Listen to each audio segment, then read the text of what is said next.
Gudong. Saroye membuka mulutnya lebar-lebar dan tanpa sadar menelannya. Tiba-tiba matanya melebar. Aku menelan hati seorang kaisar puncak. Saroye mengedipkan matanya, sesaat agak sulit dipercaya. Hati kaisar dari kaisar puncak, jika dibawa ke dunia luar dan dijual dengan santai, akan bernilai setidaknya puluhan juta kaisar kristal, dan ditelan begitu saja olehnya. Engah. Awalnya Saroye merasa seperti sedang bermimpi.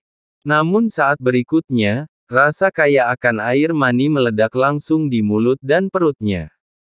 Ledakan. Aturan kaisar yang kaya itu seperti banjir yang menghancurkan bank, mendidih di tubuhnya, terus-menerus berdampak pada setiap sel tubuhnya. Memenuhi setiap sudut tubuhnya, dampak mengerikan itu justru menyebabkan gelombang menyebar ke seluruh tubuhnya sakit parah, dan sinar cahaya terang keluar dari pori-porinya. Sudut mulut Saroye tidak bisa ditutup, dan pelangi ilahi yang menakutkan keluar dari sudut mulutnya. Tidak, ini adalah jantung dari Kaisar Puncak. Penuh dengan esensi. Tidak ada setetes pun yang boleh dilewatkan. Saroye menjadi marah dan menutup mulutnya dengan kuat dengan sepasang cakar untuk mencegah setetes esensi Sage Agung Yilong terlepas dari mulutnya. Ledakan. Matanya terbuka lebar, ekornya terentang lurus, dan anggota tubuhnya menendang lurus. Belum lama ini, dia baru saja menembus alam Kaisar Puncak jangka menengah, dan sekarang dia benar-benar memiliki keinginan untuk menerobos ke tahap akhir, Kaisar Panggung. Bagaimana bisa begitu mudah untuk meningkatkan ranah seseorang? Tapi Saroye baru saja menerobos ke puncak jangka menengah Kaisar Agung, dan waktu untuk berkonsolidasi di alam ini tidak cukup lama. Hukum jalan besar yang menakutkan mengalir ke seluruh tubuhnya, dan seluruh tubuhnya sangat bengkak, dia akan meledak. Aura menakutkan menyapu tubuhnya ke segala arah. Dan seluruh tubuhnya seperti balon yang melambung. Akan meledak di tempat. Sialan, jangan pernah berpikir untuk melarikan diri bahkan setetes pun dari apa yang kamu dapatkan dengan keahlianmu sendiri, teriak Saroye dalam hatinya. Bahkan saat ini, Saroye masih menutup mulutnya rapat-rapat, menatap dengan matanya, menolak untuk melepaskannya, tidak membiarkan setetes pun esensi dari hukum keadilan yang agung ini lolos. Saroye ini, benar-benar reinkarnasi dari hantu kelaparan. Qin Chen terdiam saat melihat ini, matanya bersinar, dan tangan besarnya tiba-tiba menekan kepalanya. Ledakan. Sebuah kekuatan mengerikan menyerbu tubuh Saroye di sepanjang bagian atas kepalanya. Kemanapun ia melewatinya, hukum kekerasan dari Sage Agung Yilong dimusnahkan menjadi esensi kekuatan yang paling orisinal, dan tersebar ke seluruh tubuh Saroye. Kekuatan esensi ini sangat lembut dan berubah menjadi kekuatan paling orisinal, menghilang ke seluruh tubuhnya, perlahan melepaskan energi dan memperkuat auranya. Sungguh risikonya. Saroye menghela nafas lega, menepuk dadanya, dan kemudian menatap Qin Chen dengan penuh semangat. Terima kasih telah memberiku hati seorang kaisar yang tidak bertuan. Tidak, hatiku Kaisar Agung. Sage Agung Yilong merasa ngeri, matanya penuh keputusasaan dan kebencian. Hatinya sebagai kaisar telah hilang, dan begitu upaya dari zaman kultivasi yang tak terhitung jumlahnya hilang, akan sulit baginya untuk kembali ke keadaan semula. Ledakan. Dia awalnya direduksi menjadi alam Kaisar Puncak jangka menengah, tetapi pada saat ini wilayahnya terus menurun, dan dia berhenti jatuh hingga mencapai alam Kaisar jangka menengah. Adegan ini mengejutkan Mo Yunche, Chu Yueli, Tian Wei Louzu dan lainnya. Kami berada dalam masalah besar. Di Istana Tuan Kota, hati Mo Yun bergetar. Di Laut Semesta Selatan, dia, Kota Nanyuan, tidak dianggap sebagai orang tingkat tinggi yang sebenarnya. Orang-orang tingkat tinggi yang sebenarnya adalah masyarakat naga hitam, negara kuat seperti Kerajaan Yong yang telah mewarisi zaman yang tak terhitung jumlahnya, dan menentukan masa depan, dari Laut Semesta Selatan. Meskipun tingkat budidaya sage agung Yilong dan Kaisar Puncak sangat menakutkan di Laut Semesta Selatan, yang benar-benar menakutkan adalah statusnya sebagai pemimpin ketiga dari masyarakat naga hitam.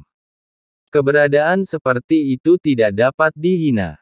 Bahkan kekuatan tertinggi di Laut Semesta Selatan seperti Yongguo tidak akan memprovokasi mereka sesuka hati. Karena menyentuh petapa agung Yilong sama saja dengan menyentuh wajah perkumpulan naga hitam. Yang akan menyebabkan perkumpulan naga hitam menjadi sangat marah. Tapi sekarang, Qin Chen di depannya benar-benar menghancurkan hati sage agung Yilong. Sekarang kita berada dalam masalah besar. Tuan Paviliun, kami tidak dapat membantunya lagi. Kepala pelayan Paviliun Wangu juga gemetar saat ini. Qin Chen ini terlalu ceroboh. Tidak apa-apa untuk memberi pelajaran kepada orang bijak Yilong yang agung, dan itu saja untuk keuntungannya. Tapi dia masih ingin menyelesaikan sesuatu, mengapa melakukan ini? Dia harus sukses sebentar. Bantu dia. Jika kamu menyinggung perkumpulan naga hitam, perkumpulan naga hitam tidak akan berani melakukan apapun padaku, Paviliun Wangu, tetapi kenyataannya. Semua urusan Paviliun Wanguku di Laut Alam Semesta Selatan akan terpengaruh. Perkumpulan naga hitam adalah raksasa Laut Alam Semesta Selatan. Sebagai seekor naga yang menyeberangi sungai, Paviliun Wangu juga harus mempertimbangkan konsekuensi jika menyinggung perkumpulan naga hitam. Mungkin, inilah mengapa dia membuatku tertarik. Chu Yueli menatap Qin Chen dengan mata kabur. Dia dulu menghargai Qin Chen hanya untuk bersenang-senang, tapi sekarang, dia benar-benar terkejut. Tanyakan pada diri sendiri, bahkan dia tidak bisa melakukan seperti apa Qin Chen. Gila, ini orang gila. Pemilik Tianwei juga gemetar. Di istana Tuan Kota, wajah Mo Yun menjadi pucat. Merepotkan, apa yang harus saya lakukan? Dia panik. Ketika berita itu menyebar, nenek moyang masyarakat naga hitam akan mengambil tindakan meskipun dia takut menyelamatkan mukanya. Yang paling penting adalah dia khawatir nenek moyang masyarakat naga hitam akan membuat marah seluruh kota Nanyuan. Kamu menghancurkan hati kaisarku. Tahukah kamu konsekuensi dari melakukan ini? Sage Agung Yilong kehilangan ketenangannya sebelumnya dan menatap Qin Chen dengan mata merah darahnya. Dia tahu bahwa dia telah tamat dan hidupnya telah tamat. Konsekuensinya, apa konsekuensinya? Qin Chen memandangnya dengan acuh tak acuh, ketika Anda membunuh begitu banyak orang yang tidak bersalah. Pernahkah Anda memikirkan konsekuensi dari melakukan hal itu? Belum lama ini, Anda melahap ratusan juta nyawa, bukan? Bukan. Apakah karena ini? Petapa Agung Yilong tidak percaya, mereka semua hanyalah semut. Maksud dari makhluk hidup ini adalah untuk dimakan oleh orang kuat seperti kita, hukum tertinggi cara kerja alam semesta. Iya, hukum rimba memang merupakan hukum tertinggi alam semesta. Qin Chen berkata dengan acuh tak acuh, aku lebih kuat darimu, jadi aku membunuhmu. Ini adalah hukum tertinggi alam semesta. Begitu dia selesai berbicara, tangan besar Qin Chen mencubit Sage Agung Yilong, dengan niat membunuh yang acuh tak acuh jauh di matanya. Kamu sebenarnya ingin kenapa? Membunuhku? Tidak. Sage Agung Yilong ketakutan dan memandang Qin Chen dengan tidak percaya, dia mundur dengan gila, jelas tidak percaya bahwa Qin Chen benar-benar ingin membunuhnya. Mo Yunkui dan yang lainnya juga ketakutan. Gila, apakah Qin Chen gila? Apakah Anda takut menyinggung masyarakat naga hitam saja tidak cukup?